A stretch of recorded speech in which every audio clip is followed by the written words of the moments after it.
हाय दोस्तों, एक और मज़ेदार कहानी खतरनाक दानव। यह कहानी शुरू होता है चंदनपुर नाम के गांव से।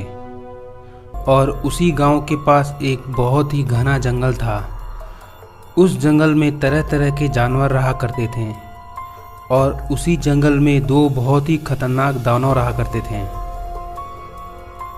वह रोज जंगली जानवरों का शिकार करते और उनको खा जाया करते थे।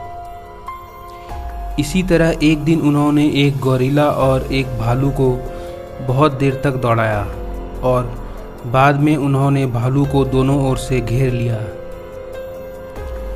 उसके बाद वह भालू को दोनों ओर से घेर के उसको डंडा मार मार के बेहोश कर देते हैं और वह उसको खा जाते हैं। एक दिन वह दोनों दानव अपना भोजन करके आराम से सो रहे थे। तभी रात को आसमान से बहुत सारे पत्थर नीचे गिरने लगते हैं और उसमें से एक पत्थर आके उस दानव पे गिरता है। एक दानव किसी तरह अपना जान बचा के वहाँ से भाग निकलता है, लेकिन एक दानव उस पत्थर के चपेट में आ जाता है और उस पत्थर के अंदर से अजीब अजीब तरह के तत्व निकलते हैं और उसकी वजह से वह दानव बहुत ही बड़ा बन जाता है और वह बहुत ही खतरनाक बन जाता है। उसके बाद वह छोटा दानव और बड़ा दानव दोनों मिलके सभी जंगली जानवरों का शिकार कर लेते हैं और धीरे धीरे उस जंगल में सभी जानवर कम होने लगते हैं। भूख ज़्यादा लगने के कारण वह दानव और शिकार खोजने के लिए गांव की ओर बढ़ने लगते हैं और एक दिन वह दौड़ते दौड़ते सीधे गांव में घुस जाते हैं। उन दानों को देखकर सभी गांव वाले एकदम डर जाते हैं और एकदम भगदड़ मच जाता है। उनमें से एक कहता है, अरे इतना बड़ा दानव ये कहाँ से आया? ऐसा कहकर सभी गांव वाले इधर उधर भाग जाते हैं। वह दानव बहुत देर तक गांव में तोड़फोड़ मचाते हैं और उसके बाद बहुत सारे जानवरों को अपने हाथ में पकड़ के उसको लेकर वहाँ से चले जाते हैं। इस तरह वह दानव रोज उस गांव में आने लगे और धीरे धीरे सभी जानवरों को उठाकर लेकर जाने लगे। वह दानव रोज जानवरों को उठाकर लेकर एक गुफा में जाते हैं और उस गुफा में एक सुरंग था, उसके अंदर छुपकर बैठ जाते हैं। दानव रोज रोज बहुत सारे जानवरों को उठा ले जाते हैं।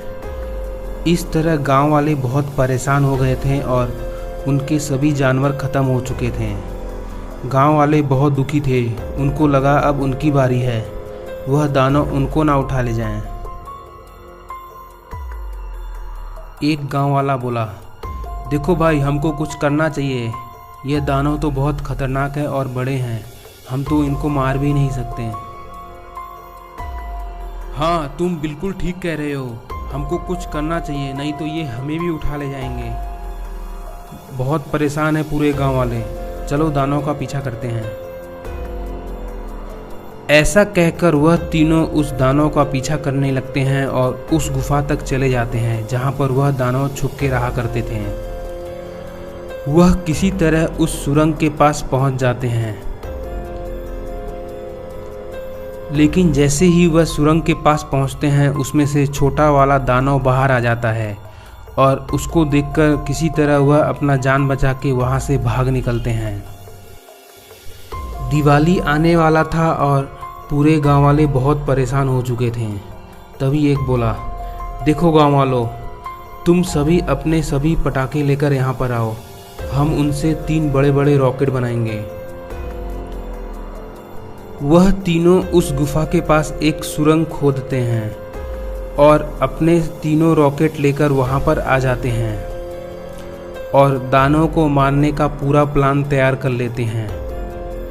वह पहले एक एक करके सभी रॉकेट को उस सुरंग के अंदर डाल देते हैं और उसके बाद वह तीनों खुद उस सुरंग के अंदर कूद जाते हैं।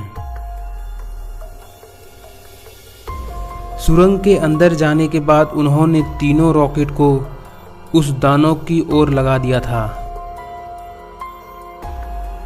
उसी सुरंग के दूसरी ओर वह दानव छुपकर बैठे हुए थे। उनको पता भी नहीं था उनके साथ क्या होने वाला है। तभी वह तीनों उस रॉकेट को छोड़ देते हैं और वह रॉकेट जाके सीधे उन दानों से टकराता है और वह दानव वहीं पर मर जाते हैं। हाय दोस्तों, एक बार फिर मैं आपके लिए लाया हूँ बहुत ही मज़ेदार कहानी। यह कहानी शुरू होता है कानपुर के पास बसे एक छोटे से गांव से। उस गांव में एक लोकेश नाम का आदमी अपने बेटे टिंकू के साथ रहता था। टिंकू के माँ के गुजर जाने के बाद लोकेश ने ही टिंकू का पूरा ध्यान रखा।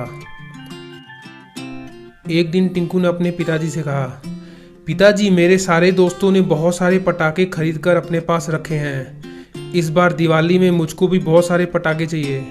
तभी लोकेश बोला, बेटा देखो, गाय ने भी दूध देना बंद कर दिया है और मेरे पास अभी इतना पैसा नहीं है कि मैं तुम्हारे लिए पटाखे खरीद के लाऊं। यह सब सुनकर टिंकू बहुत नाराज होता है और एक जगह बैठकर दुखी होकर रोने लगता है। तभी उसके पिताजी उसके पास आते हैं और कहते हैं, अच्छा ठीक है, चलो हम लोग जंगलों में चलते हैं और कुछ लकड़ियाँ तोड़ के लाते हैं। लकड़ियों को बेचकर जो भी पैसा आएगा उससे हम तुम्हारे लिए पटाखे लेकर आएंगे। यह सुनकर टिंकू बहुत खुश होता है। फिर टिंकू और उसके पिताजी दोनों लकड़ियाँ काटने के लिए जंगल की ओर निकल जाते हैं। फिर वह जंगल में लकड़ियाँ काट के वापस घर की ओर जा रहे होते हैं। उसी जंगल में दो बहुत बड़े बड़े खतरनाक चमगादड़ घूम रहे थे और वह अपना शिकार खोज रहे थे। तभी उनकी नज़र टिंकू और लोकेश पे पड़ी। वह टिंकू और लोकेश के पास जाते हैं। उसमें से एक चमगादड़ बकरी उठा लेता है और दूसरा लोकेश को ही उठा लेता है। तभी टिंकू उसको रोकने की कोशिश करता है और पीछा करने लगता है, लेकिन तब तक बहुत देर हो चुकी थी और वह चमगादड़ बकरी और लोकेश को उठाकर ले जाने लगे। उधर टिंकू को कुछ समझ नहीं आ रहा था कि वह क्या करे। फिर वह दौड़ते हुए सीधे गांव में गया और लोगों से मदद मांगने की सोचा। वह गांव में जाकर एक जमींदार के पास गया। उसके पास एक प्राइवेट हेलीकॉप्टर था। उसने सोचा शायद जमींदार उसकी सहायता करे। वह जमींदार को सारी बात बताता है और तभी जमींदार हंसते हुए बोलने लगता है, हा हा हा, जरूर तुम्हारा पिताजी यहाँ से भाग गया होगा तुमको छोड़ के। वैसे भी उसने मेरे से बहुत सारे पैसे ले रखे थे। जरूर बचने के लिए वह गांव छोड़कर भाग गया होगा। जमींदार ने उसकी सहायता नहीं की और टिंकू बहुत दुखी हुआ और जंगल में जाकर उसी जगह अपने पिताजी को खोजने लगा और रोते रोते वहीं पर सो गया। सर्दियों का मौसम था और वह काफ़ी देर तक सोया था। तभी एक पेड़ से आवाज़ आती है और वह उठ जाता है। तभी वह पेड़ बोलता है, लगता है तुम बहुत दुखी हो, क्या हुआ मुझे बताओ। तभी टिंकू सारी बात उस जादुई पेड़ को भी बताता है। तभी वह जादुई पेड़ उससे बोलता है, ये लो जादुई पटाखे, इसको सिर्फ दिवाली के दिन ही फोड़ना। इसमें बहुत सारा जादू है, तुम्हें दिवाली के दिन ही पता चलेगा। यह कहकर वह पेड़ उसको बहुत सारा पटाखा देता है और एक उड़ने वाला रॉकेट जैसा यान देता है। फिर उसके बाद एक मंत्र बताता है। उसको बोलने से वह यान टिंकू को लेकर बहुत दूर उड़ने लगता है। थोड़ी देर बाद जब कोहरा हट जाता है तब टिंकू देखता है कि दो चमगादड़ उड़ते हुए कहीं जा रहे हैं। वह अपने पिताजी का पता लगाने के लिए उस चमगादड़ का पीछा करने लगता है और पीछा करते करते वह एक बहुत बड़े गुफा के पास आ जाता है। उस गुफा के पास बहुत सारे बड़े बड़े चमगादड़ थे और बहुत ही खतरनाक लग रहे थे। टिंकू थोड़ी देर के लिए डर जाता है, लेकिन फिर वह अपने जादुई यान से उस चमगादड़ पे हमला करने लगता है।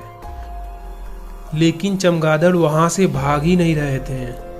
तभी उसने बहुत बड़ा हमला किया और सभी चमगादड़ डर गए और वहाँ से भागने लगे। फिर वह अपना उड़ने वाला रॉकेट लेकर उस गुफा के अंदर गया और गुफा के अंदर जाके देखा कि वहाँ पर चारों ओर लावा ही लावा है और ऊपर बहुत सारे चमगादड़ उल्टा होकर सो रहे हैं। फिर वह अपने पिताजी को खोजने लगता है। तभी उसके पिताजी एक पत्थर के पास दिखते हैं और वह वहाँ पर जाता है और अपने पिताजी को अपने रॉकेट यान पर बैठाकर वापस घर की ओर निकल जाता है, लेकिन वह चमगादड़ उड़ जाते हैं और उसका पीछा करने लगते हैं। वह बहुत तेजी से गुफा से बाहर निकलता है, लेकिन चमगादड़ उसका पीछा नहीं छोड़ते और पीछा करते करते गांव के पास तक आ जाते हैं। थोड़ी देर बाद वह अपना स्पीड बढ़ा देता है और चमगादड़ से पीछा छुड़ा लेता है। तभी उसके पिताजी बोलते हैं कि किस तरह उनकी जान बच गई थी। वह चमगादड़ के पंजे से नीचे गिर गए थे और दौड़ते हुए एक पत्थर के पीछे छुप गए थे। वह घर वापस आके दिवाली के दिन जब रॉकेट जलाते हैं तो उसमें से बहुत सारा पैसा नीचे गिरने लगता है। उसके बाद जब वह अनार पटाखे को जलाते हैं तो उसमें से भी बहुत सारा पैसा नीचे गिरने लगता है। उसके बाद सभी लोग बोरा भर भर के पैसे अपने घर लेकर चले जाते हैं।